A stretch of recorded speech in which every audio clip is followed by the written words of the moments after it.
The Senate will come to order. Mr. Carpenter, please call the roll.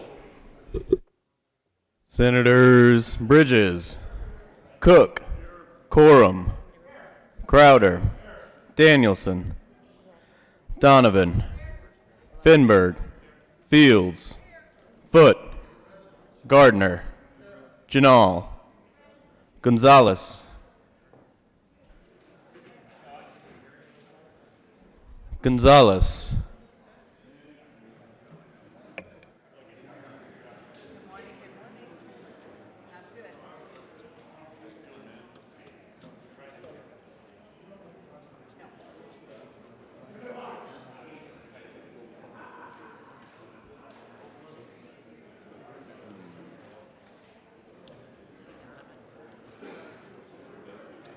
Do we know where Gonzalez is?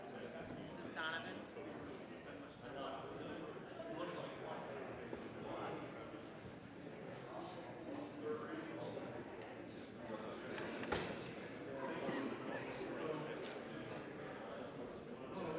She's here. So, is she? She'll get here. Excused. Hanson,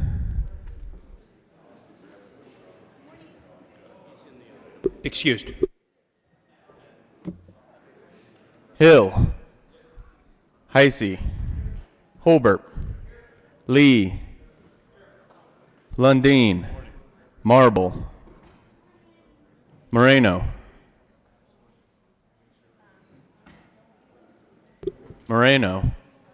Excused.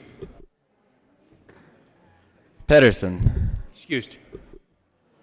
Priola, Rankin, Rodriguez, Scott, Smallwood, Sonnenberg, Story, Tate, Todd, Williams, Winter, Woodward, Zinzinger, Gonzalez,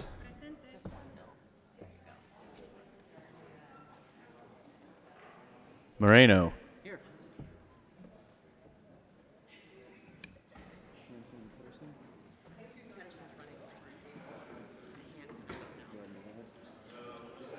Mr. President, Here. With 33 present, 0 absent, and 2 excused, we have a quorum.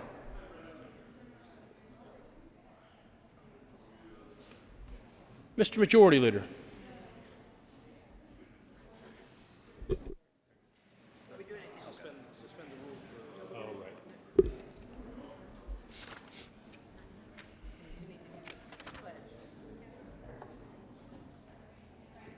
Mr. Majority Leader. Thank you, Mr. President. I move that we suspend Senate Rule 1B to allow a person other than a senator to lead us in the Pledge of Allegiance. You have heard the motion. All those in favor say aye.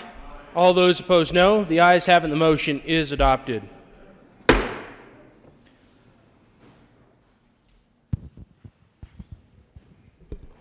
Members, this morning we have 2 sisters, Taryn and Samara McDridden from St. Vrain Valley School, here to lead us in the Pledge of Allegiance. Please join us. I pledge allegiance to the flag of the United States of America and to the republic for which it stands, one nation, under God, indivisible, with liberty and justice for all.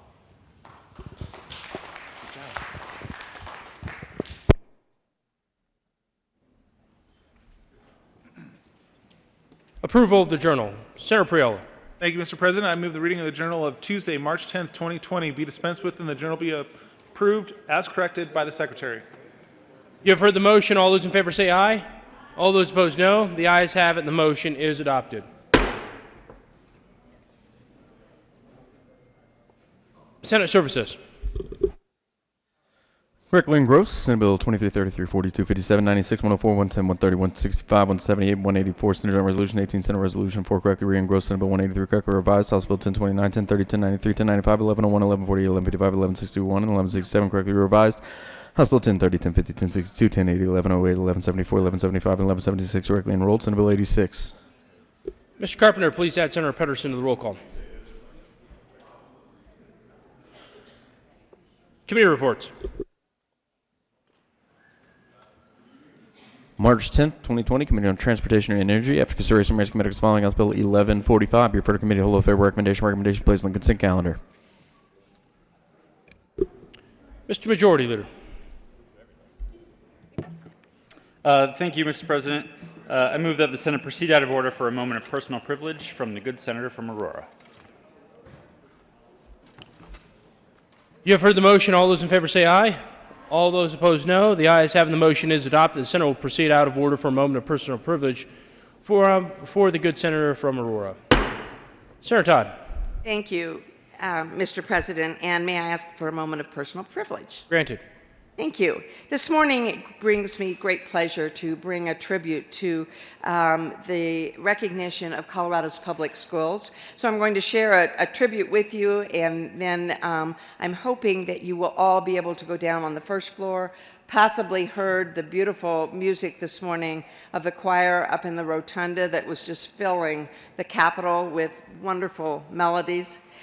But the Colorado Senate, convened in the second regular session of the 72nd General Assembly, hereby commemorates Public Education Day at the Capitol by expression of humble thanks and appreciation to the students, parents, teachers, administrators, staff, and school boards of Colorado Public Schools. Public education is the bedrock on which Colorado is built. Approximately 90% of all school-aged children in Colorado are enrolled in public schools.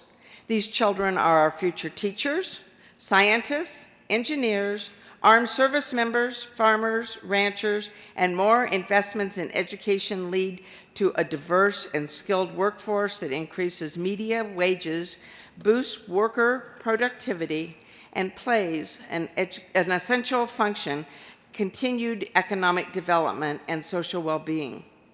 We are a very proud local control state with community members elected by their neighbors to serve on local school boards that ensure high-quality education is available for all students. The Colorado Senate formally recognizes the essential role of public education in moving our communities, state, and nation forward. The Colorado Senate formally recognizes the essential role of public education in moving our communities, state, and nation forward. And on the request of Senator Nancy Todd, given this 11th day of March 2020, State Capitol, Denver, Colorado, signed by President Leroy Garcia. And I would really encourage each and every one of you to go down and visit with some of these students they are having so much fun, and they are showing how fun education can be. And with that, there are a couple of different groups. We have future teachers down there. We have future scientists. We have people that are going to challenge you. Are you as smart as a fifth grader? I said I didn't have time to take their test, but I'm sure many of us will be challenged with some of those questions. But just a couple of examples of teacher cadets from Arvada West, P-Teach from St. Vrain were a couple of the exhibits that were set up down there. And again, I encourage each and every one of you to spend some time there. Also setting up an interview that they would like to hear from you.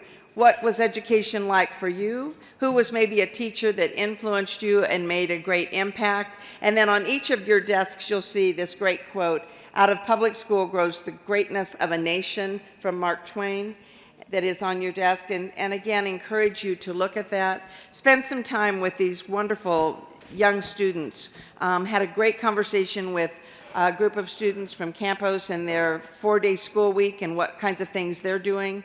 So hear from them firsthand and from some of the teachers. And again, I commend public education. I grew up in it, I taught in it, I support it, and I ask each and every one of you to also recognize the importance of public education in Colorado. Thank you, Mr. President.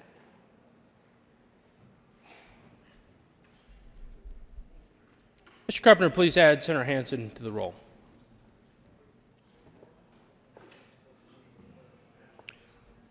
Third reading of bills, consent calendar. Mr. Carpenter, please read all the titles to the bills listed on the consent calendar. House Bill 1030 by Representatives Valdez Dean Gray and Senators Scott and Heisey concerning the creation of a single annual fleet overweight permit for a commercial motor vehicle fleet that includes both vehicles that have quad axle grouping and vehicle combinations with a trailer that has 2 or 3 axles. House Bill 1167 by Representative Martin, Senator Moreno concerning the relocation of the definition of alternative fuel from a part of the statutes in which the definition no longer referenced to a part of the statutes in which the definition is referenced. House Bill 1101 by Representatives Wilson and Senators Heisey and Todd concerning the referral of prospective residents to an assisted living residence by an assisted living residence referral agency. Senate Bill 184 by Senators Bridges and Lundeen and Representatives Kipp and Buck concerning financial literacy standards for public schools. House Bill 1161 by Representative Byrd and Senators Winter and Tate concerning the allocation of private activity bonds and in connection therewith eliminating the bond allocation committee requiring the state housing board to assume the allocation required or related functions of the committee and eliminating the cap on the direct allocation fee paid to the Department of Local Affairs. House Bill 1093 by Representatives McCluskey and Wilson, Senators Donovan and Rankin concerning county authority to license and regulate short-term lodging rentals. House Bill 1029 by Representative Pelton and Senator Heisey concerning the authority of an elected county officer to elect to receive a lower salary than the amount provided for by law. Senate Bill 33 by Senators Tate and Fields and Representative Valentine concerning access to the Medicaid buy-in program for certain working adults with disabilities who become ineligible for the program due to age and in connection therewith making an appropriation. Senate Bill 42 by Senators Rodriguez and Fields and Representative Singer concerning the reauthorization of a legislative oversight committee concerning the treatment of persons with behavioral health disorders in the criminal and juvenile justice systems in connection therewith making an appropriation. Senate Bill 57 by Senator Lee and Representative Snyder and Cutter concerning the inclusion of firefighters employed by the Department of Public Safety and the Division of Fire Prevention and Control and certain employee benefits and in connection therewith making an appropriation. Senate Bill 178 by Senators Zenzinger and Danielson and Representative Carver, Michelson, and Janae concerning a license plate to honor women and veterans who have disabilities and in connection therewith making an appropriation. Mr. Majority Leader. Thank you, Mr. President. I move the passage of all the bills on the third reading of the bill's consent calendar, which includes House Bills 1030, 1167, 1101, Senate Bill 184, House Bills 1161, 1093, 1029, Senate Bill 33, Senate Bill 42, Senate Bill 57, and Senate Bill 178. Is there any discussion on any of the bills? Seeing none, the motion is the passage of all the bills on the third reading of the bill's consent calendar. Are there any no votes? Mr. Minority Leader. Thank you, Mr. President. To head off the parade of no votes, I would like to be recorded as a no vote on Senate Bill 184, House Bill 1093, and Senate Bills 42, 57, and 178. The Minority Leader will be recorded as a no vote on the following bills listed. Senator Cook. Thank you, Mr. President. I wish to be recorded as no vote on House Bill 1093. Senator Cook will be recorded as a no vote on House Bill 1093. Senator Woodward. Thank you, Mr. President. I wish to be recorded as a no vote on House Bill 1093. Senator Woodward will be recorded as a no vote on House Bill 1093. Senator Lundeen. Good morning, Mr. President. I wish to be recorded as a no vote on House Bill 1093. Senator Lundeen will be recorded as a no vote on House Bill 1093. Thank you, Mr. President. Senator Marble. Thank you, Mr. President. I wish to be recorded as a no vote on Senate Bill 184, House Bill 1093, Senate Bill 42, 57, and 178. Senator Marble will be recorded as a no vote on the bills she requested. Senator Smallwood. Thank you, Mr. President. I'd like to be recorded as a no vote on Senate Bill 184, on House Bill 1093, and on Senate Bill 57. Senator Smallwood will be recorded as a no vote on the following bills. Senator Sonnenberg. Thank you, Mr. President. I ask to be a no vote on 1093 and 178, please. Senator Sonnenberg will be recorded as a no vote on the bills as requested. Senator Hill. Thanks, Mr. President. Request to be a no vote on 1093. Senator Hill will be recorded as a no vote on House Bill 1093. Senator Gardner. Thank you, Mr. President. I wish to be recorded as a no vote on House Bill 1093. Senator Gardner will be recorded as a no vote on House Bill 1093. Senator Scott. Thank you, Mr. President. I wish to be recorded as a no vote on House Bill 1093.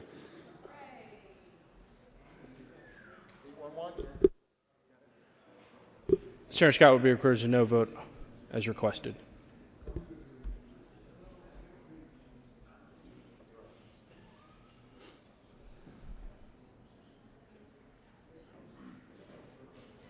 With a vote of 35 ayes, 0 noes, 0 absent, and 0 excused, House Bill 1030 is passed. Co-sponsors. Mr. Minority Leader, Senators Moreno, Crowder, Quorum, Sonnenberg, Zenzinger,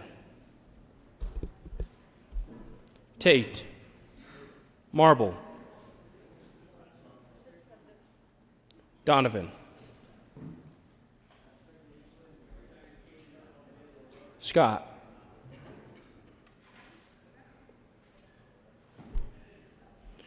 with a vote of 35 ayes, 0 noes, 0 absent, and 0 excused, House Bill 1167 is passed. Co-sponsors.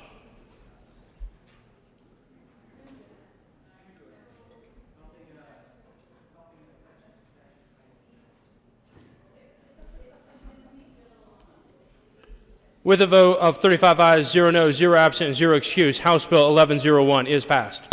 Co-sponsors.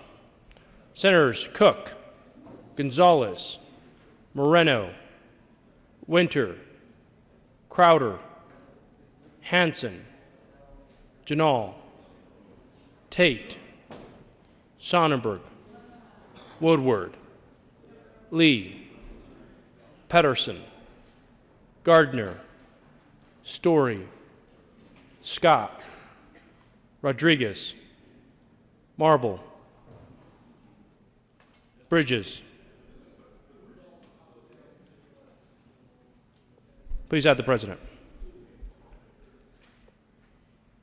With a vote of 32 ayes, 3 no votes, 0 absent, and 0 excused, Senate Bill 184 is passed. Co-sponsors.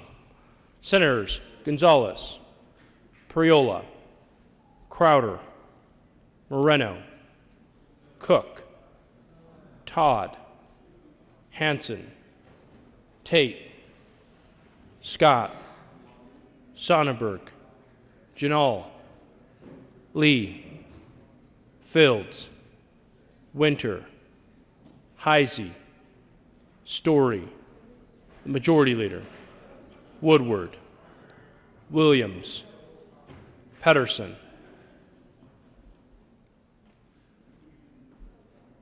Please add the President.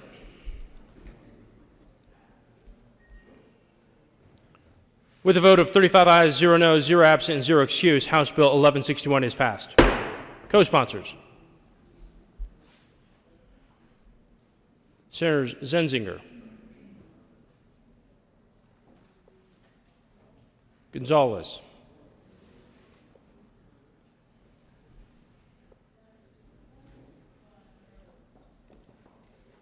with a vote of 25 ayes, 10 no votes, 0 absent, 0 excused, House Bill 1093 is passed. Co-sponsors. Senators Moreno, Gonzalez,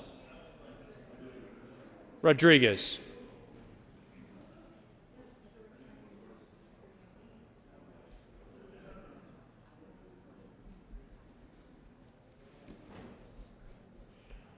with a vote of 35 ayes, 0 noes, 0 absent, 0 excused, House Bill 1029 is passed. Co-sponsors, Senators Crowder, Smallwood, Moreno, Tate, Woodward, Marble, Rankin,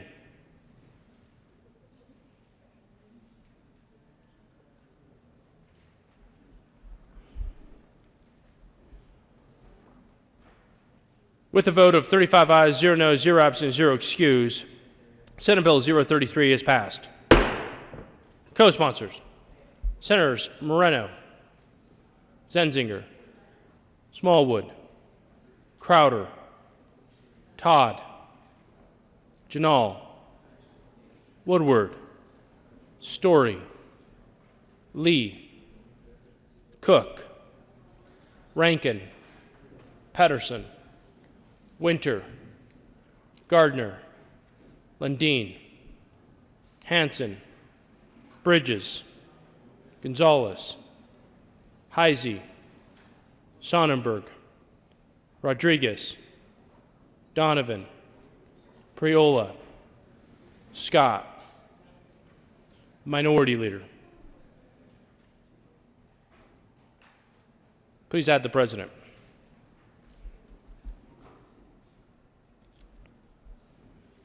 With a vote of 33 ayes, 2 no votes, 0 absent, and 0 excused, Senate Bill 042 is passed. Co-sponsors: Senators Lee, Moreno,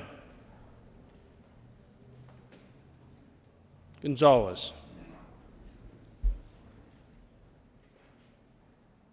Bridges, Todd, Janal, Story.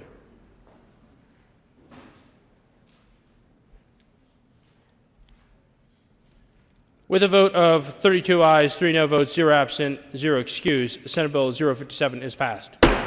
Co-sponsors: Senators Moreno, Gonzalez, Story, Winter, Hanson, Williams, Pedersen, Todd, Fields, Bridges, Zenzinger.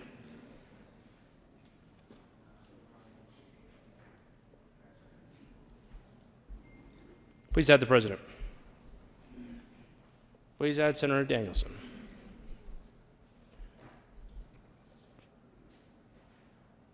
With a vote of 32 ayes, 3 no votes, 0 absent, 0 excused, Senate Bill 178 is passed. Co-sponsors: Senators Moreno, Story, Crowder, Pedersen, Janal, Heisey, Priola, Williams, Tate, Gardner, Todd, Lee, Gonzalez, Cook, Woodward, Bridges, Fields, Winter.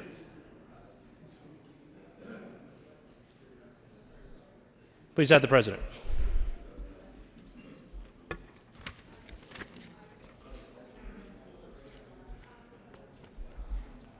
Third reading of bills, final passage. Mr. Carpenter, please read the title to House Bill 1078. House Bill 1078 by Representatives Hawkes, Lewis, and Mullica and Senator Winter concerning prescription drug claims submitted by a pharmacy and in connection therewith prohibiting retroactive fees. Mr. Majority Leader. Thank you, Mr. President. I move House Bill 1078 lay over until tomorrow, March 12th.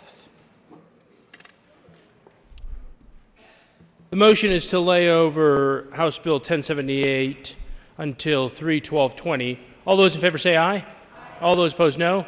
The ayes have it, and House Bill 1078 will lay over until 3/12/20 and retain its place on the calendar.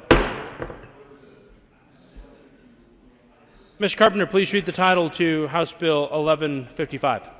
House Bill 1155 by Representatives Valdez A. and Weissman, Senators Hanson and Priola concerning requirements that builders of new residences offer buyers options to accommodate higher efficiency devices. Senator Hanson. Thank you, Mr. President. I move House Bill 1155 on third reading and final passage. Is there any discussion? Senator Hill. Thank you, Mr. President. Colleagues, I think it's important to understand economically what we're doing here with this bill, because this is purely an economic bill. This is a bill where the sponsor and the state are explicitly saying we are going to shift the economics of what it looks like to build, call it green energy, call it electric charging stations, prepping for solar panels, you name it. And which is fine. I think it's important that we go down that path and acknowledge what this is. And it's important also to understand how those economics work. The sponsor made a statement yesterday, which is accurate, that to retrofit a home that has already been built, to be able to, from an electrical standpoint, either accept or be prepped for high voltage charging or solar panels, probably costs upwards of $1,000. But if we require builders to do it when you build a new house, it only costs a couple $100.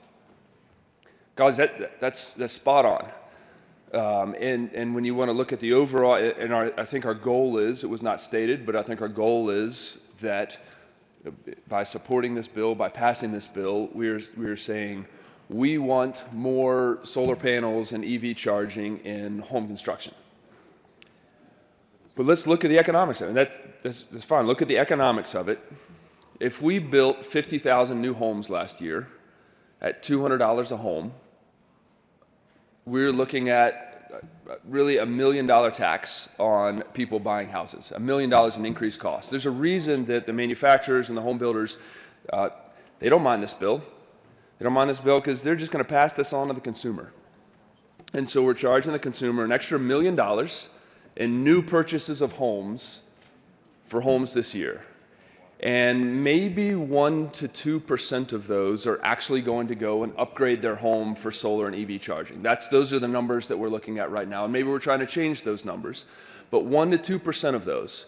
So what we're doing is we're charging and making it easier for 1 to 2% of the people by taxing the other 99% of the people. And if you look at the economic distribution of who's upgrading these homes for solar and charging, solar costs an average of $16,000 to $20,000 for a 2,000 square foot home. So this really is taking money from everyone trying to get into a home, often for a first time, by their purchase of a new home by requiring it, and subsidizing those who are going to do it. My argument is folks like myself are probably going to do this anyway.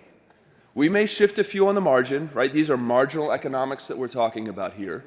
If you're having trouble sleeping, I'll be happy to sit down and walk you through a spreadsheet that goes through all what we're charging. But the reality here, what we're really doing is we are charging the normal home buyer who's trying to get into a new home, the normal home buyer, that every single person is going to get up here and talk about the problems of affordable housing in Colorado. It's going to happen this year. It happened last year.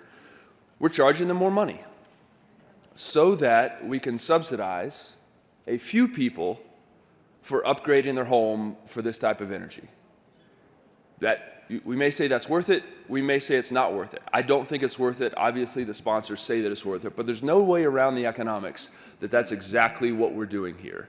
And if the argument is that, look, eventually, if we do this by new homes as we build out, eventually in 30 or 40 years, we're going to have the foundational electrical infrastructure for all of this, and it will become far more normal for Colorado homes. Colleagues, think about what's changed in our own homes in the last 30 to 40 years. And I'm not exaggerating when I say 30 to 40 years, because that's what it will take before new home construction makes up a significant portion of existing homes on the market in Colorado.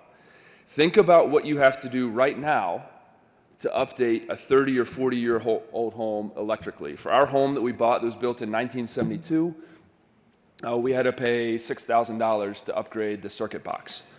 Right? Our technology changes dramatically faster than our ability to react to it. And in the short run, we are making homes more expensive for people. $200, $300, you could argue about the economics, but it's a couple $100, and the sponsors know that, and they've spoken to that effect. Is it worth it to us to charge every single new homeowner a couple $100 more so that 1 to 2% of them can do what they're likely already going to do anyway and invest another $16,000 to $20,000 to put solar or charging? Colleagues, my contention is bad economics. My contention is, in the long run, it's bad technological innovation.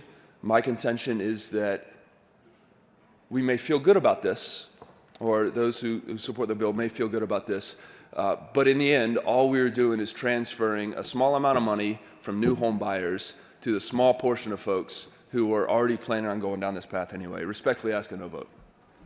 Senator Hansen.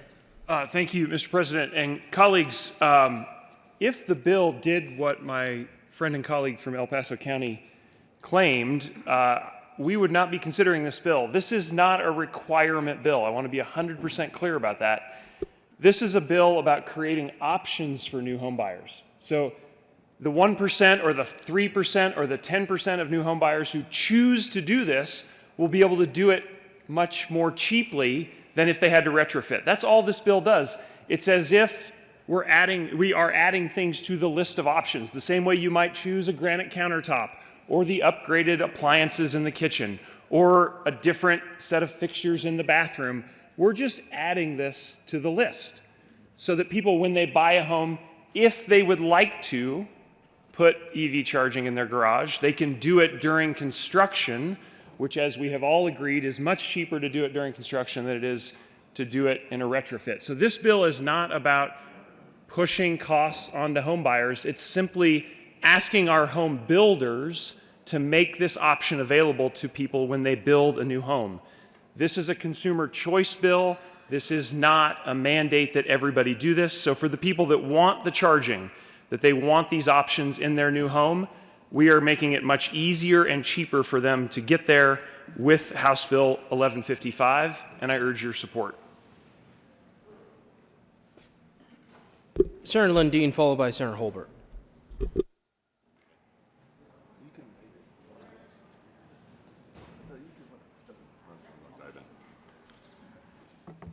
Thank you, Mr. President. Yesterday, had a group of school children and their counselors and teachers meet with me, or I had the opportunity to meet with them.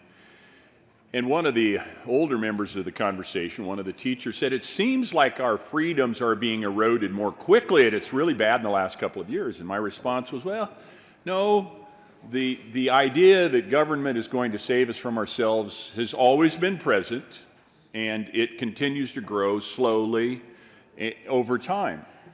And a metaphor that, as we got further into the conversation, was, well, how is it that, in fact, it's so different today than it was 5 or 10 years ago? And it's this slow creep. It's the question, how do you steal a loaf of bologna? You don't walk into the deli and grab the whole loaf of bologna and walk out. You take it a slice at a time. And pretty soon, you've managed to take the entire loaf of bologna. Here's how this ties to this particular bill. Last year, I voted against, and many of my colleagues voted against, a bill that required home builders to offer the buyer of a new home one of the following: a solar panel system, a solar thermal system, or both. That was one of the options. Pre-wiring or pre-plumbing for such systems, or a chase or a conduit for future installation of such systems. So it was this little low bar. It was this, well, it's just put a conduit in the wall, no big deal. If somebody wants it, they can pull the wires in later. Roll the clock forward 1 year. Now, the bill, coercive power of government saying thou shall or shall not, requires, not optional, government is now telling builders you must do this. The bill requires instead now that a home builder offer the buyer of a new home one of the following: an electric vehicle charging station. Remember that non-invasive little conduit, that idea? We're just going to put a piece of pipe in the wall, and we'll do it before we put the drywall up so it's more efficient, less expensive. It's not a pipe in the wall anymore. It's not an inexpensive, few cents a foot piece of conduit. It's an electric charging system requirement. One small step at a time, and pretty soon you cannot control what's happening in your garage. The second option is pre-wiring for future installation of such a system, or the third option is a plug-in receptacle in a place accessible to a vehicle parking area. So we've gone over the course of 365 days from, this might be a good idea, think about it, low expense, no big deal, no invasion, do it now while it's efficient, to now you are required to do this next step, which is far more expensive. Here's the challenge. Does the discussion end here? No. Anticipate next year the requirement will be even more expensive and more invasive, and directing people through social engineering by the force of government law in a direction they may or may not choose to go.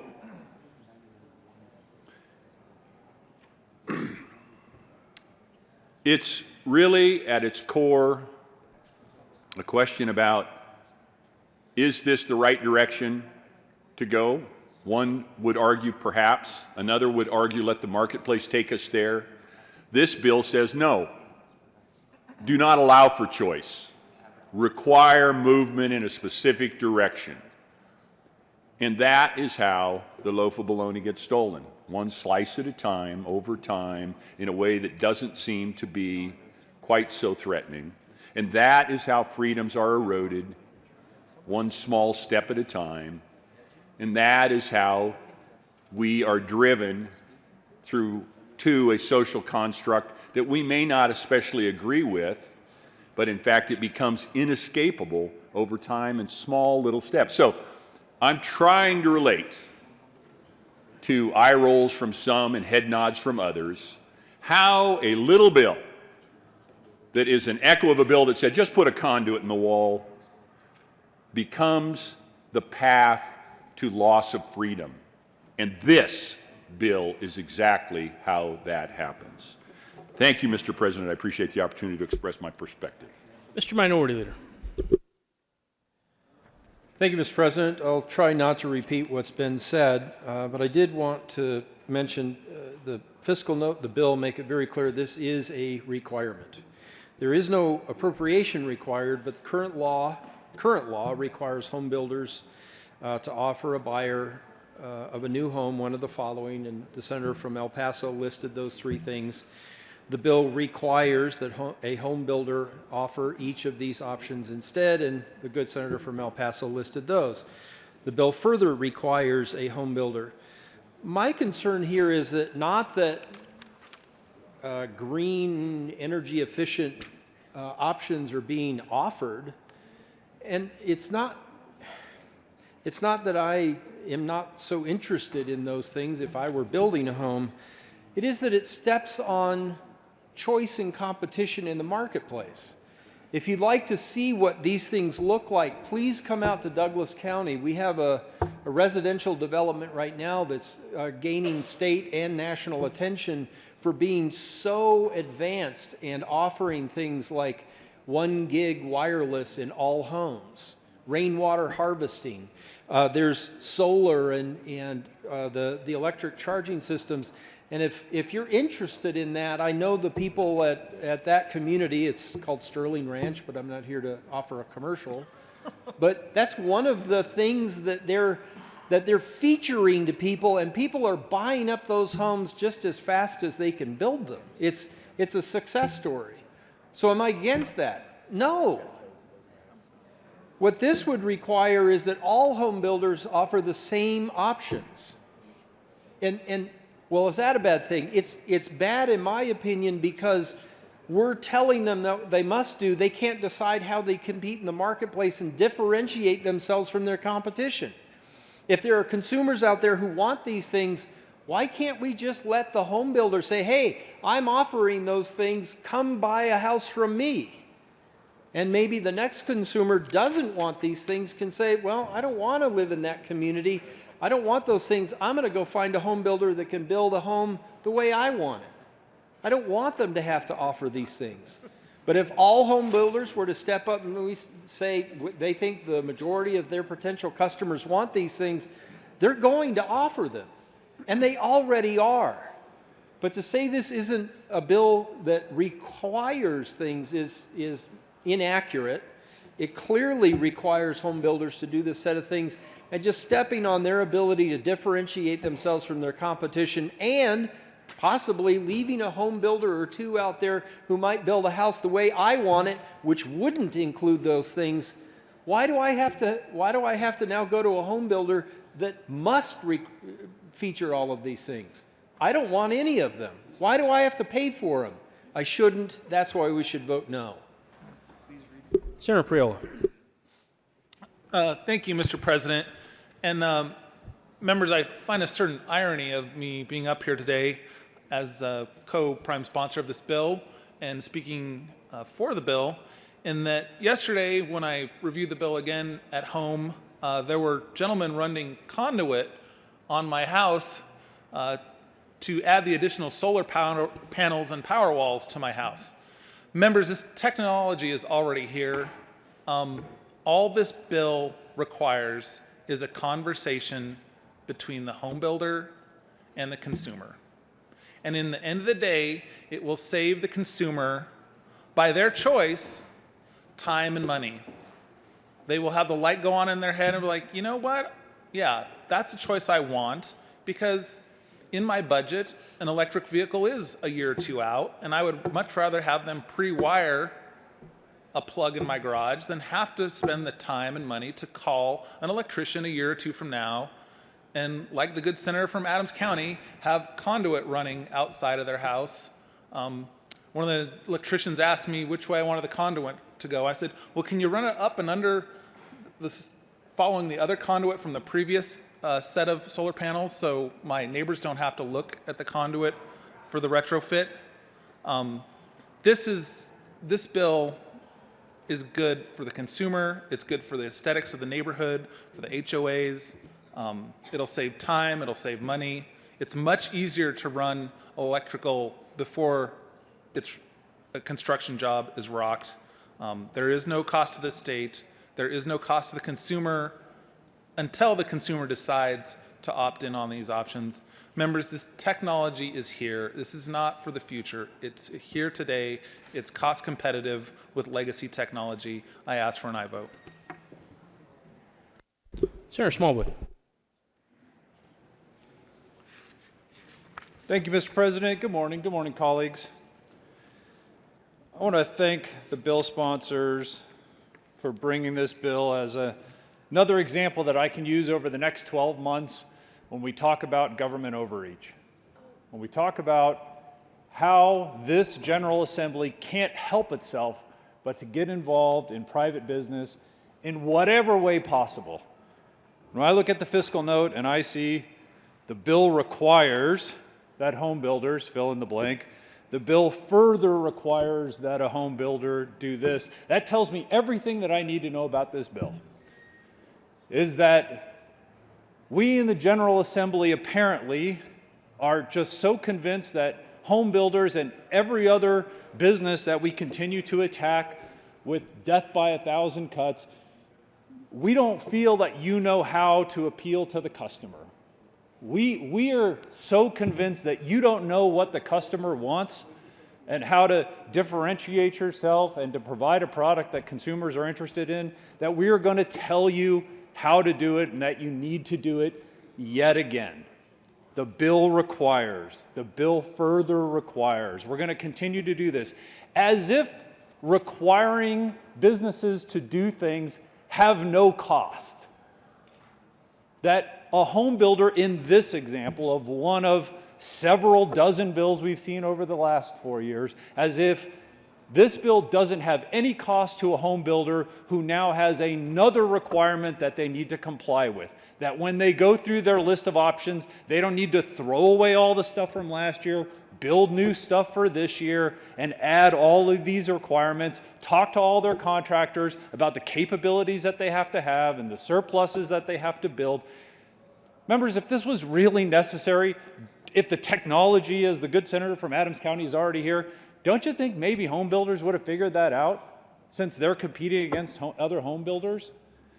So I'm obviously going to be yet again another no vote on another bill of us in the General Assembly telling businesses that they don't know what they're doing. They really need our help and guidance. Ask for a no vote. Is there further discussion? Senator Marble. Thank you, Mr. President. As the good senator from Adams County stated, technology is here. Well, it certainly is, and guess what? It's going to change. I'm going to give you a little example of what I did 20 years ago. 20 years ago, I did a major rebuild and remodeling and all this stuff in my house. I got that house so wired for sound and TV, it made soundtrack look like an amateur. Well, now guess what I'm doing? I'm getting all these flat wall plates and putting them over all of those nodules and all of those things that are all over my house so I can hide them. Because technology advanced to where I don't need them. I just plug in a speaker and voila, sound comes out. I don't need that labyrinth of wire that I paid, I'm not going to tell you what I paid for it, to be all around my house so that I could have TV from anywhere I could get any station and any sound I wanted from any music source. It would be ready and available. And it came with a remote. I thought I was just rocking it. Well, now I look at the money I spent, and now we plug in those speakers into any room, and with a remote we can control and turn off and on. I don't need that labyrinth of wire, and I wish I had that money back. What I'm getting at is that the technology for today certainly will change, and to require somebody to have this sort of thing for their home, you know, that for the builder to give this, I find it rather funny, because here it's like this is going to be the end of the technology age, where we're going to all of a sudden stop and we are going to need this wiring forever and ever and ever, amen. That's just not the way it happens. Already we know that they're changing the batteries and how they work significantly through the hemp industry. And in Australia, they have done incredible work, and they are advancing rapidly into a better, much better way of building this battery for electric vehicles than we ever thought possible. Are they going to require the same plug-in that we have today? It looks like it won't. And the longevity of that battery is going to be significantly longer. This is the technology that we're waiting for. But to require somebody to give this information or to add this on to the building costs, to me, is just laughable. Because we are not at the end game of where technology lies for this sort of wiring. It is going to change. And it may be next year. It may be tomorrow. Who knows? But we are not at the end game, and we should let things lie and advance as people want them. Because like I said, the advancement just in technology for home TVs and speakers and things of that have changed so much. And the advancements that we have in electric vehicles for their for those batteries is really amazing, and I am so happy to learn more and more about it. Almost every month there's things coming out where we aren't going to have to do all the incredible mining, and where these batteries will be lighter. Well, that charging station is going to be significantly different when that happens. And so let's not push this. Let's let people decide on their own. It's require versus choice. And I'm all about the choice, because after all, I'm the one who chose that labyrinth of wires within my home. And I'm the one who is picking out my flat wall plates now to cover those, because I don't need them. Thank you, technology. Thank you for the freedom that we have to keep working towards better ways of doing things. And I just don't think that this bill has any place for requiring anything when we have such fast technology advancements going on. And actually, this charging station will at some point be pretty prehistoric. Thank you. Senator Tate. Thank you, Mr. President. I feel like I should say a little something here, because everybody else has. I wish I had a little some extra humor to provide right now to lighten things up. But, you know, part of my career was spent retrofitting large facilities for energy efficiency, including several large state facilities. I remember touring this building in like '04, looking at retrofitting it. Yeah, it's a pain to retrofit. But I also remember at the time we'd run around with an executive order from Governor Owens for everyone to see, to look at, you know, doing energy efficiency projects was a positive return on investment. And so I'm completely sympathetic with the bill sponsor's perspective here, but I guess as a style matter, my sense is a resolution would be equally successful in having a document to go to all the home builders and encourage them to offer these options that I presume the bill sponsors feel are not being offered right now. I wish they'd done that instead. Thank you, Mr. President. Seeing no further discussion, the motion before the body is the passage of House Bill 1155 on third reading and final passage. Are there any no votes?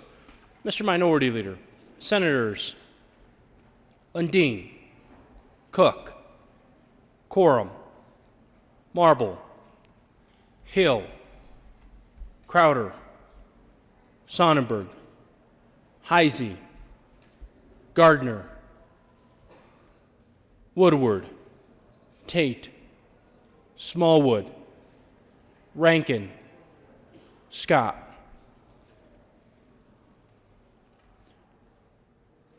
With a vote of 20 ayes, 15 no votes, 0 absent, and 0 excused, House Bill 1155 is passed. Co-sponsors, Senators Foote, Majority Leader, Winter, Story, Moreno, Gonzalez, Bridges, Pedersen, Rodriguez, Danielson, Todd.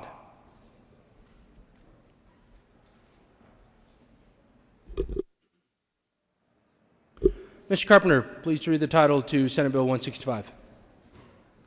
Senate Bill 165 by Senator Danielson and Representatives Young and McLaughlin concerning the Carrie Ann Lucas Parental Rights for People with Disabilities Act. Senator Danielson. Thank you, Mr. President. I move Senate Bill 165 on third reading and final passage. Is there any discussion? Seeing none, the motion before the body is passage of Senate Bill 165 on third reading and final passage. Are there any no votes?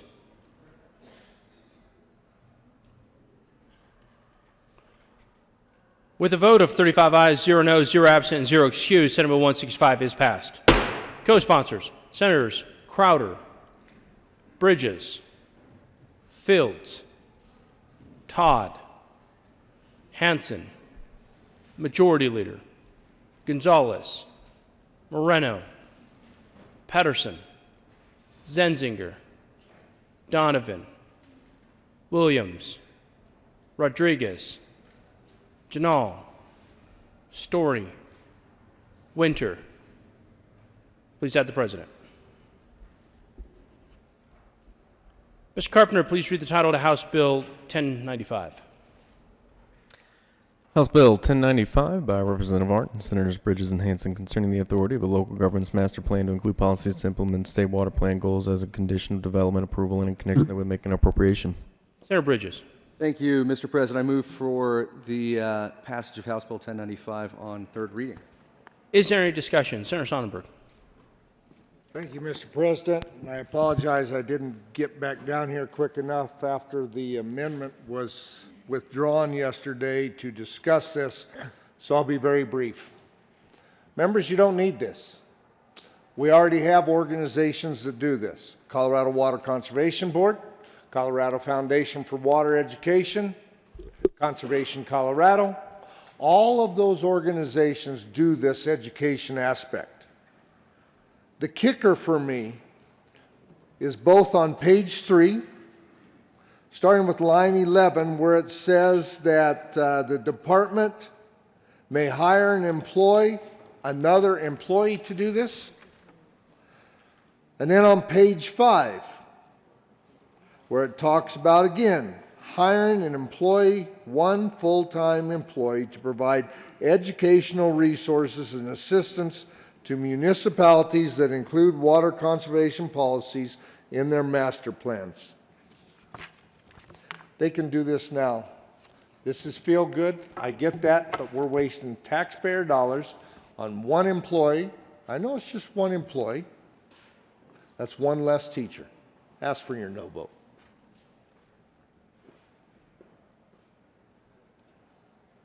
Is there further discussion?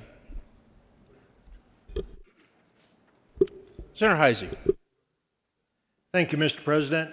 Let me take that just a little bit further. I did hear from the planning director in El Paso County.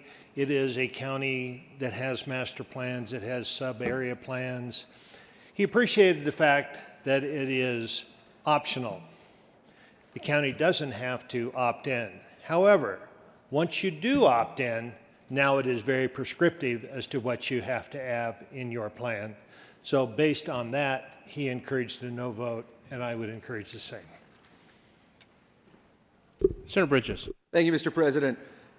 Colleagues, we have a Colorado water plant here, and we have very few communities that are doing everything they need to make sure that we are on track to meet the Colorado water plan. To me, it's incredibly important that we conserve water in this state, that we keep water in basins, and this bill will help to make sure that we are conserving the very precious resource, one of the most precious resources that we have here in Colorado, our water. I ask for an aye vote.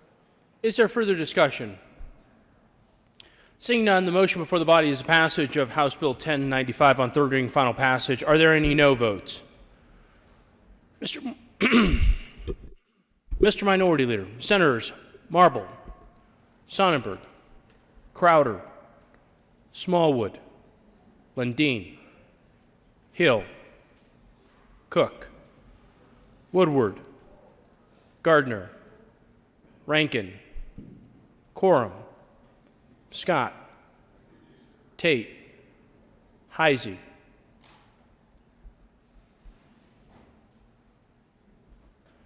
With 20 ayes, 15 no votes, 0 absent, and 0 excused, House Bill 1095 is passed. Co-sponsors: Senators Donovan, Winter, Pedersen, Moreno, Gonzalez, Fields, Story.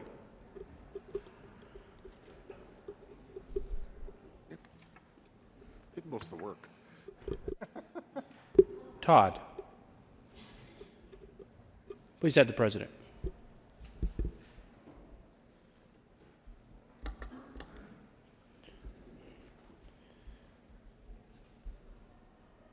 Mr. Carpenter, please read the title to Senate Bill 096.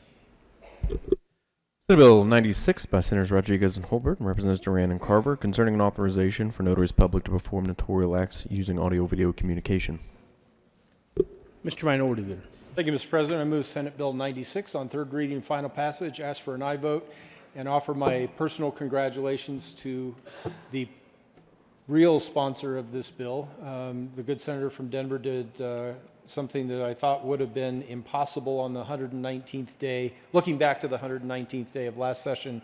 Ask for an aye vote. Well done, sir. Is there further discussion?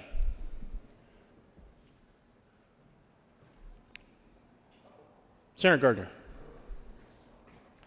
Thank you, Mr. President. Members, I'm going to be a yes vote on this bill.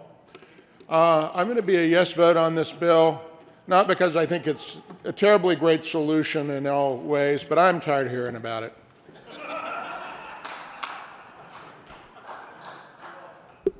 Is there further discussion regarding Senate Bill 096? Seeing none, the motion before the body is the passage of Senate Bill 096 on third reading and final passage. Are there any no votes?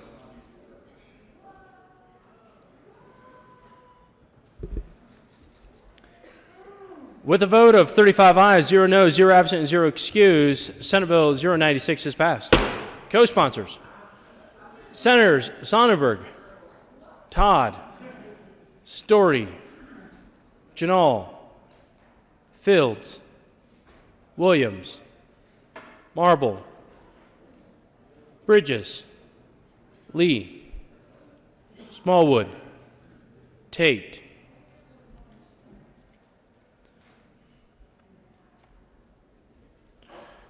Mr. Carpenter, please read the title to Senate Bill 110.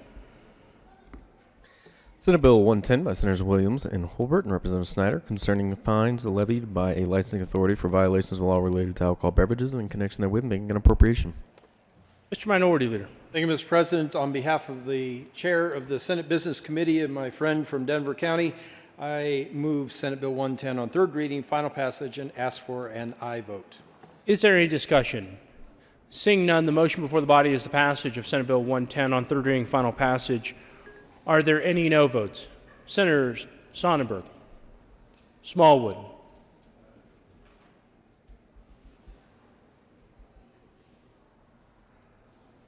with a vote of 33 ayes, 2 no votes, 0 absent, and 0 excused, Senate Bill 110 is passed. Co-sponsors: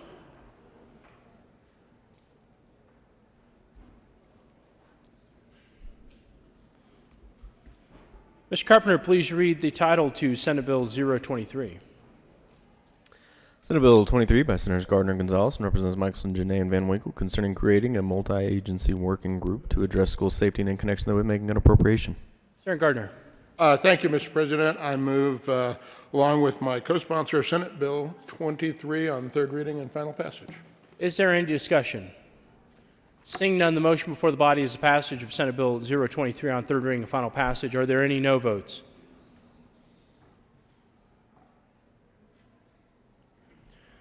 With a vote of 35 ayes, 0 noes, 0 absent, and 0 excused, Senate Bill 023 is passed.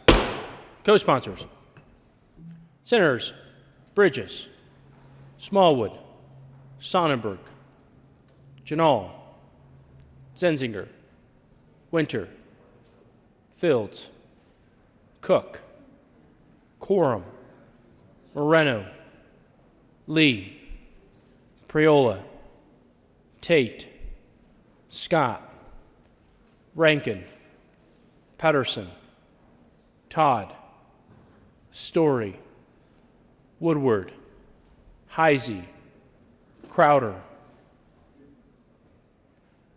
Senator Quorum, I have you. Marble, the Majority Leader. Hanson, the Minority Leader. Please add the President.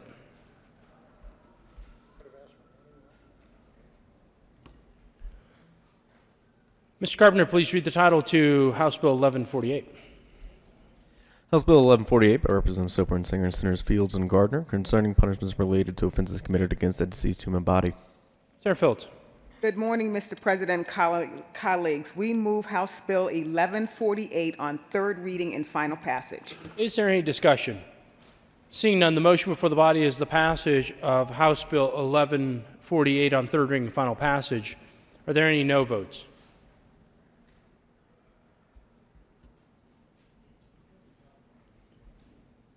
With 35 ayes, 0 noes, 0 absent, and 0 excused, House Bill 1148 is passed. Co-sponsors: Senators Donovan, Janal, Cook, Smallwood, Story, Quorum, the Minority Leader, Bridges, Todd, Smallwood, Gonzalez, Marble, Tate, Rodriguez, Scott, Williams, Lee. Please add the President. Mr. Carpenter, please read the title of Senate Bill 104. Senate Bill 104 by Senator Cook and Representative Roberts concerning powers of Bureau of Animal Protection Agency and in connection therewith making an appropriation. Senator Cook. Thank you, Mr. President. I move Senate Bill 104 on third reading and final passage and ask for an aye vote. Is there any discussion? Seeing none, the motion before the body is the passage of Senate Bill 104 on third reading and final passage. Are there any no votes? Senators Sonnenberg, Smallwood, Hill, Marble, Lundin,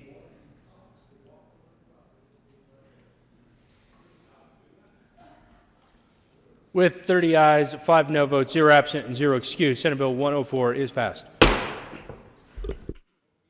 Co-sponsors: Senators Marble, Janal, Bridges, Moreno,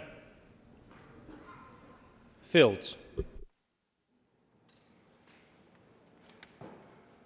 Tate,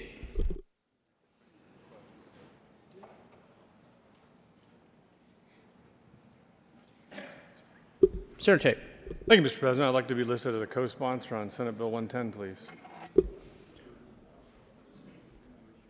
Senator Tate will be listed as co-sponsor on Senate Bill 110.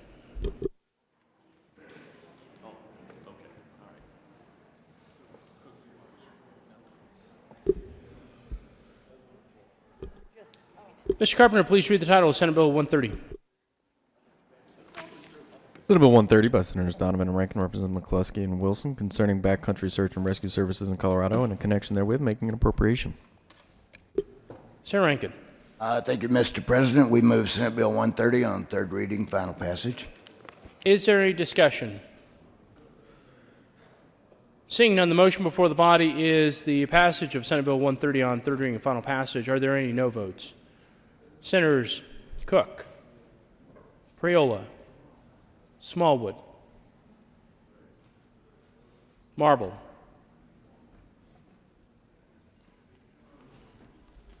the Minority Leader, Sonnenberg, Hill,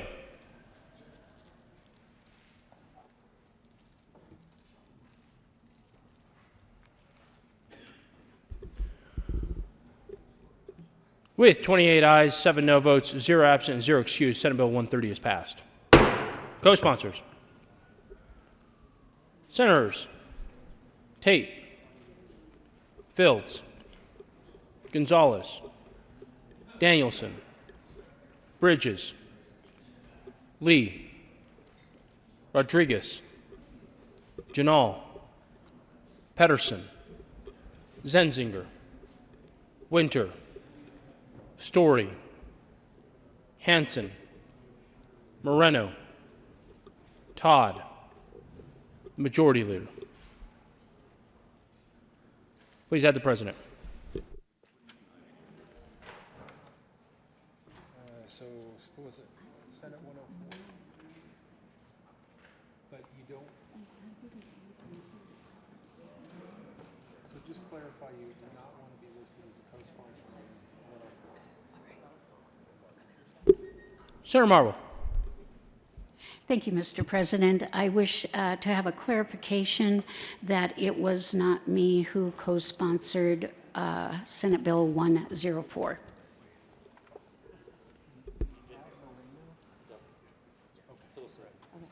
That we're not the good senator from Fort Collins? Okay. Okay.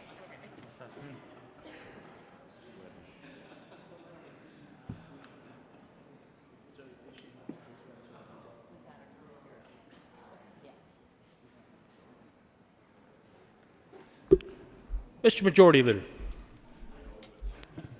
Thank you, Mr. President. I move the general order second reading of bills, which just includes House Bill 1158, lay over until tomorrow, March 12th.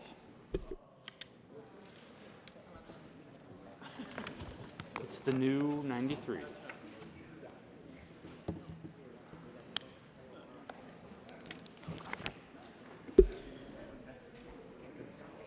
You have heard the motion. All those in favor say aye. All those opposed, no. The ayes have it. The motion is adopted.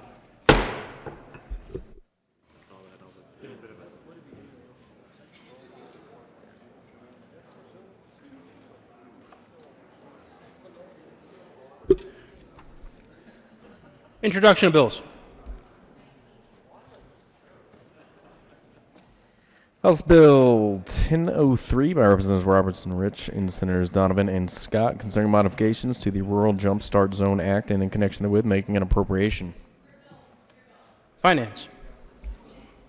House Bill 1183 by Representatives Mullica and Senator Janal concerning the continuation of the certification of nurse aides by the State Board of Nursing and in connection therewith implementing the recommendations contained in 2019 Census Report by the Department of Regulatory Agencies. Health and Human Services. Committee reports. March 10, 2020, Committee on Finance, African Service American Committee the following. Senate Bill 170, be amended as follows. As amended, be referred to the Committee on Appropriations with favorable recommendation. March 10, 2020, Committee on Finance, African Service American Committee the following. Senate Bill 70, be amended as follows. As amended, be referred to Committee on Appropriations with favorable recommendation. March 10, 2020, Committee on Finance, African Service American Committee the following. House Bill 1217, be referred to Committee to hold the favorable recommendation. March 10, 2020, Committee on Finance, African Service American Committee the following. House Bill 1049, be referred favorably Committee on Appropriations. March 10, 2020, Committee on Finance, after consideration American Committee the following. House Bill 1024, be referred favorably Committee on Appropriations. Signing of bills. The President has signed Senate Bill 17 and 39. The President has signed Senate Joint Resolution 18 and Senate Resolution 4.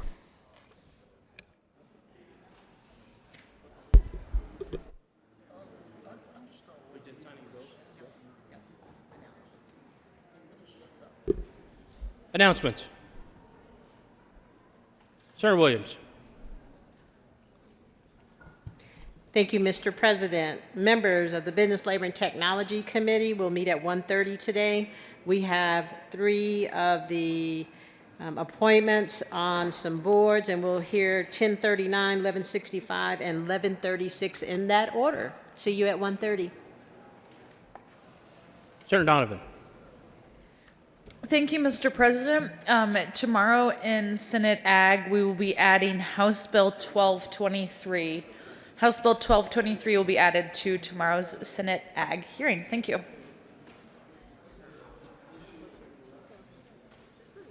Senator Phillips. Thank you, Mr. President. Members of the Senate Health and Human Services Committee, we will be meeting at 1:30 today in the old Supreme Court chamber, and we will only be hearing House Bill 1086. We will not be hearing House Bill 1103 or Senate Bill 188. Thank you. Further announcements. Chair Gardner. Thank you, Mr. President. I request a moment of personal privilege pursuant to Senate Rule 37G to discuss matters concerning the integrity of the proceedings of the Senate. Granted.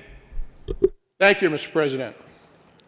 Members, please, if I may have your attention, and people of Colorado. Yesterday, the governor of the state of Colorado apparently declared a disaster emergency due to a public health emergency. I found this on the cover of the headline of the Denver Post and the Colorado Springs Gazette this morning. I heard about it otherwise as well. But I say apparently because if one requests a written memorialization of such an order, at least as of this morning, none exist. So we're left to guess somewhat as to what the terms of this disaster emergency might be, but it does affect our operations and the integrity of our proceedings. I digress just a moment to say, if it is not reduced to writing at all, if the governor can't reach in his desk and pull out a piece of paper and say, I, the governor of Colorado, hereby declare a disaster emergency, details to follow, sign me, it's little better than sending a tweet out on social media, something that members on this side of the aisle have certainly taken a dim view of. But I'm going to take the governor at his word that he's orally declared that and that it is having to do with the novel coronavirus, COVID-19, and that it is a public health emergency. Now, but the good senator, members and guests, the good senator has asked for a moment of personal privilege. Please take your side conversations outside of the chamber. Thank you, Mr. President. Proceed.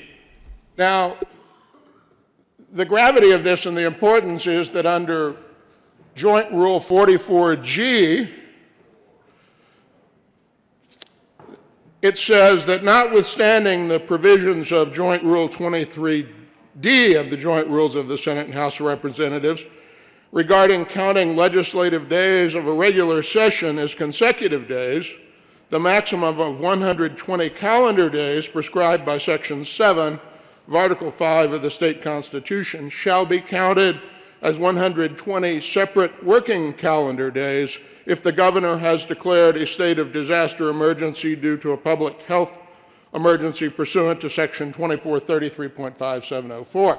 I have no idea whether the governor invoked Section 2433.5704 yesterday or whether he will do so in writing. I'm assuming he will. Now, this caused me some concern because it seems to me that if the governor has declared a disaster emergency pursuant to public health emergency, suddenly under the rules of this General Assembly, we're no longer deducting weekends or are no longer counting weekends as part of our session. And it caused me to immediately ask, well, we always say that when we convene on no later than the second Wednesday of January, we start counting 120 days. Why do we do that? We do that because the Constitution of the state of Colorado, Article 5, Section 7, says, the General Assembly shall meet in regular session at 10 a.m. no later than the second Wednesday of January each year. Goes on and on about convening of special sessions, but the last sentence of that section says, regular sessions of the General Assembly shall not exceed 120 calendar days. Joint Rule 44 purports to say, well, that doesn't mean consecutive calendar days, which causes me to ask, well, why did we ever think it meant consecutive calendar days if it doesn't mean consecutive calendar days? I then ask myself and ask the minority legal advisor from the Office of Legislative Legal Services, who quite helpfully sent me the provision that put 120 days into the Constitution. And while it doesn't address consecutive days, one of the arguments for 120 calendar days that the people of Colorado saw in the Blue Book was this: the proposal will ensure that the limitation cannot be changed by statute or legislative rule. The 120-day limitation will require the legislature to adjust its procedures to utilize time and resources more efficiently. It says the proposal will guarantee adjournment of the legislature on a date certain so that part-time citizen legislators can plan for the time necessary to participate in the legislative process. And elsewhere it says, state emergencies which may arise in the legislative interim can still be addressed through special sessions convened by the governor or by 2/3 vote of both houses of the General Assembly. Members,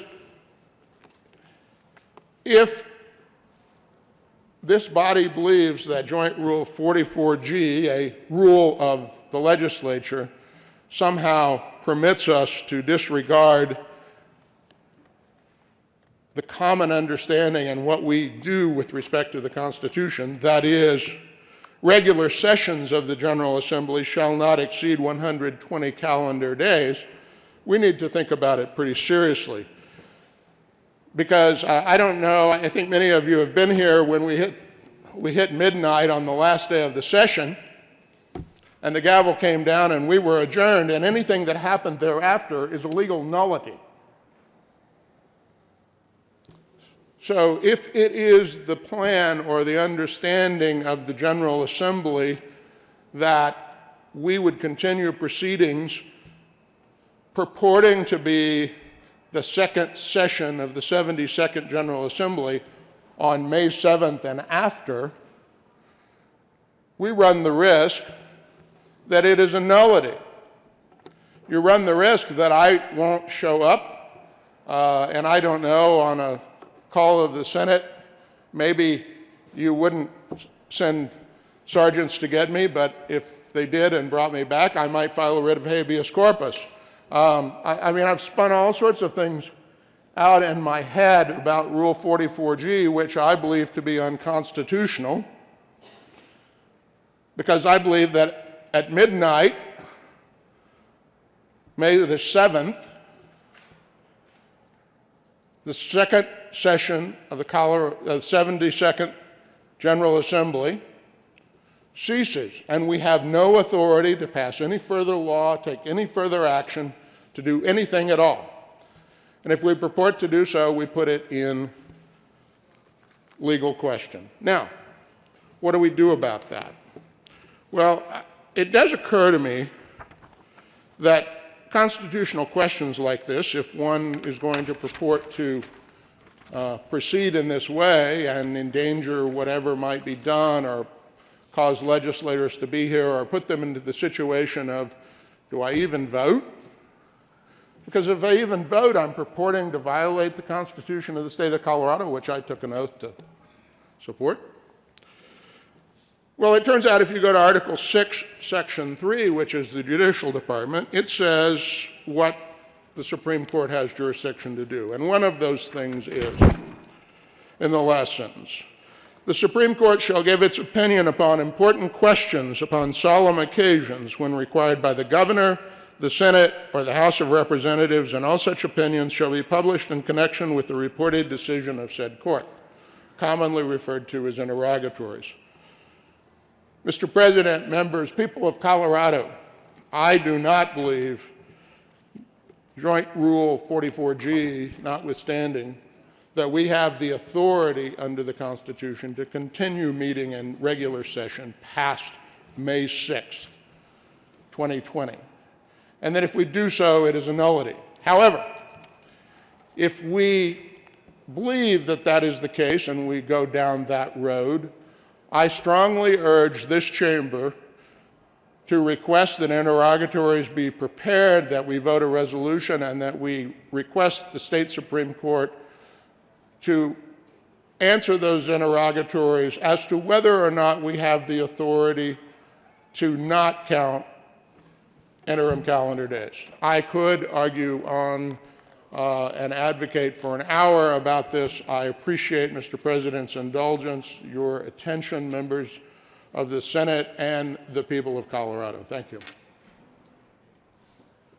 Mr. Majority Leader. Thank you, Mr. President. I request a moment of personal privilege. Granted. Thank you, Mr. President. Members, I'm not totally sure where to start right now. However, as has been discussed from this over the last, I think, couple of days about the situation happening across the world and the declaration of a state emergency yesterday, there are many avenues that we are pursuing to make sure that we know how this General Assembly should operate from this point forward. We have discussed that we have had regular meetings and briefings at the Executive Committee. I've invited folks to attend if they'd like. Yesterday we had a well-noticed meeting in the old state library, and we discussed Joint Rule 44 at length. We have had briefings from the experts who are working on this, and we've talked through as leadership on both sides of the aisle some of the options and what may have to happen down the road, but we are not doing anything different at this moment when it comes to how we proceed, aside from maybe telling people to give us fewer business cards through the door. I guess all I would say is we are in probably a strange moment, and I think we are all trying to figure out exactly what it means, and we don't want to overreact. We want to make sure folks stay calm and they understand the severity of the situation, but that it doesn't spiral out of control in any way. The good senator from El Paso County said he was standing here and he spun all kinds of things out of my head about Joint Rule 44. This is not the time to be doing that, to be spinning things out of your head about what hypothetically could happen. There's a crisis going on. Public health is at stake. Literally, people are dying. I hope we can put aside some of the partisan differences and understand that there are avenues that we have discussed multiple times that we are going down. We have not done anything in regards to Joint Rule 44. So I would hope that we just take a deep breath, have conversations with our leadership or amongst ourselves before we get in front of cameras and in a microphone and talk about how what we are doing is unconstitutional, because we have not done any of the things the previous speaker has said we are doing or potentially are about to do. I think this is a moment in our state where we need to listen to the experts. We need to take a deep breath and think about what the appropriate next steps are, and I believe that we are doing those. We have had executive committee meetings that weren't previously scheduled just to discuss the ramifications, as well as sort of the options that are on the table. And so I urge this body to just take the appropriate measures to have thoughtful conversations, and that we don't do anything quick that would cause alarm that is unnecessary. And that is just my urge for all of us in this moment that I think a lot of people are very nervous about and have a lot of anxiety about. And I think it's up to us as leaders to make the decision that we work together and we make the appropriate actions moving forward together for the best interests of our General Assembly as well as the people of Colorado. Thank you, Mr. President. Mr. Minority Leader. Thank you, Mr. President. I would encourage us to lend an ear to the good senator from El Paso County. I don't think he is sensationalizing anything, nor is he threatening anything. Mr. Minority Leader, would you request a moment? I apologize, Mr. President. I do request a moment of personal privilege. Granted. Thank you, Mr. President. I apologize again. It was quite surprising about a week ago when the Director of Office of Legislative Legal Services introduced the concept that the 120 days could, under Rule 44, be non-consecutive. I just had never heard that before. And what I understand from the good senator from El Paso County is, and I agree with the majority leader, we're not there. We're not talking about adjourning for more than 3 days, which is something that's addressed in the Constitution. That's a possibility if the virus continues to spread and there's some reason for us to consider that. But I believe what the senator from El Paso County has, as an attorney, as someone who knows this process that I don't know, this concept of an interrogatory, filing that with the state Supreme Court, I found that actually to be helpful. And I think that this is an opportunity, if we would like certainty on that question, that might be the one way that we could ask the judicial branch, what is your opinion, state Supreme Court? Can it be non-consecutive? Because I think the risk that we would have is that any moment, any day, something happens and suddenly we are in that position to look at adjourning for more than 3 days, which requires concurrence between the two chambers. And if we get to that point, I would imagine that especially members of the majority side or anyone who has a bill that has not yet passed or failed would be concerned about whether the days that we're not here either count or not count. If they don't count, and I made this point, we discussed this at length in the executive committee meeting yesterday, if somehow the days are not concurrent, if that is constitutional, then there's really no risk at all in adjourning for days or a week or more than a week, because we would come back on the next day and it would be the next legislative day. We wouldn't lose any days. However, if it happens to be the opposite, if the Supreme Court were to say, no, you really have to count them as 120 consecutive days, then there would be a loss of time. And that's a very significant question. Now, again, the legal counsel for the legislature, the Director of Office of Legislative Legal Services, has said that it is her opinion that it would be constitutional. Okay. I think what the senator from El Paso County is saying is maybe the two chambers, maybe it benefits all of us to file that interrogatory and ask the Supreme Court, do you agree? Because the last place we would want to learn that they don't agree would be after we've done it. The last place we'd want to learn that is on May 7th or later and find out that we did something wrong. And I understand sometimes the good senator from El Paso uses his outdoor voice, but I didn't hear any sort of contention or confrontation there. I heard wisdom and admonition that maybe the best thing for us to do here in this chamber, and maybe talking with the leadership and the members of the other chamber, maybe we ought to seek clarification on this before it's time to make that decision. Thank you, Mr. President. I appreciate your indulgence, your time, and members, your consideration of my perspective. Senator Danielson. Thank you, Mr. President. I request a moment of personal privilege. Granted. Thank you, Mr. President. Thank you, colleagues. Today, on third reading, we passed Senate Bill 165 honoring Carrie Ann Lucas. And I wanted to take a few moments today to acknowledge some special guests that we have in the chamber, and due to special considerations around health concerns, watching at home online. And just to remind the body what we passed today was Senate Bill 165 honoring Carrie Ann Lucas. And Carrie Ann Lucas was a fierce and dedicated advocate for the rights of people with disabilities, in particular parents with disabilities. And she and I worked together on several pieces of legislation, but one in particular in 2018 that created the House Bill 1104 was parental rights for people with disabilities. She was a force to be reckoned with, a warrior, some call her a hero, and she was an extraordinarily hardworking, dedicated advocate for the rights of others. I want to introduce briefly a man in the lobby who's joined us today. Michael Neal is here with CCDC, who is again an organization that Carrie worked with. He can't come into the Senate because he is a lobbyist, which we thank him for his services there. But Michael and the team at CCDC, thank you for being here online or here in the building. I'd also like to introduce a woman sitting over here. Ruchi Kapoor is the appellate director for the Office of Respondent Parents Council.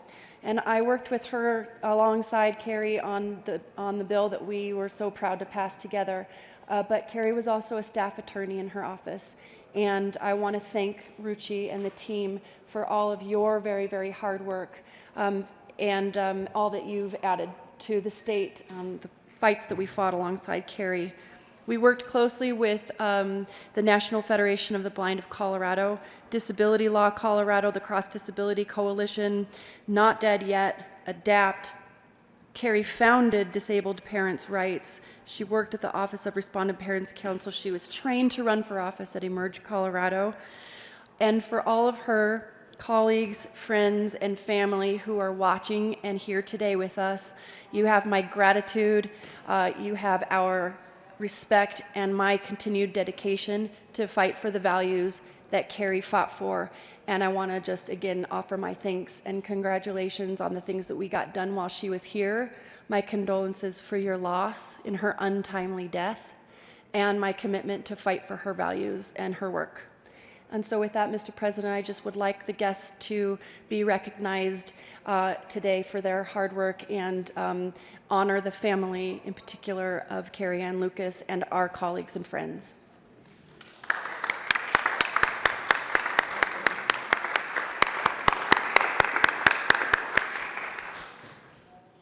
Thank you. We welcome our guests always to the Senate, but the good senator from Wheat Ridge will be fined according to SR 31F82. Senator Danielson. Mr. President, thank you. And I realize that I was breaking the rules today. This is just a very special acknowledgement, and I will gladly pay whatever fine comes my direction. Sir, I apologize for breaking the rules, but it was worth it. $2. Senator Sonnenberg. Thank you, Mr. President. Ask for a moment of personal privilege. Granted. Thank you, Mr. President. I need to go back to the previous discussion. And I think what my colleague from El Paso County was just trying to bring to light is that we may have an issue that we need to deal with given the governor's declaration yesterday. The rule itself does not give us that option. The rule itself says the state constitution shall be counted as 120 separate working calendar days if the governor has declared a state of disaster emergency due to public health emergency. From my perspective as well, ladies and gentlemen, is this probably does violate our Constitution. So we should get an answer. We should understand that if this escalates, that we know ahead of time what our proper role is as a legislature, the path we will go down. That's what the rules are for, is to set us down a path. It's unfortunate that we have found this because of the situation the state of Colorado is in. But my colleague from El Paso County has a very valid point, Mr. President. And I would ask us to take that seriously and have more than one conversation, continuous conversations on what this rule means and if we need to change it or make an adjustment. Mr. President, thank you for the opportunity to speak on this today, understanding what crisis we may end up in Colorado and how this will affect all of us. Thank you, Mr. President. Is there further discussion? Seeing none. No further announcements? Mr. Majority Leader. Committee reports. March 10th, 2020, Committee on Local Government. After service on Mayor's Committee as following: House Bill 1133, being as follows. As submitted before the committee, hold the favorable recommendation placed on the consent calendar. March 10th, 2020, Committee on Local Government. After service on Mayor's Committee as following: House Bill 1077, be referred to committee, hold the favorable recommendation placed on the consent calendar. Mr. Majority Leader. Thank you, Mr. President. Members, someone left their glasses up here. If you can't find your way up here because you're not wearing your glasses, let us know and we will assist. Mr. President, I don't think we have anything else to read across. So, Mr. President, I move the Senate adjourn until tomorrow, 9 a.m. Thursday, March 12th, 2020. You have heard the motion. All those in favor say aye. All those opposed, no. The ayes have it. The motion is adopted. The Senate will stand in adjournment until 0900 hours on Thursday, March 12th, 2020.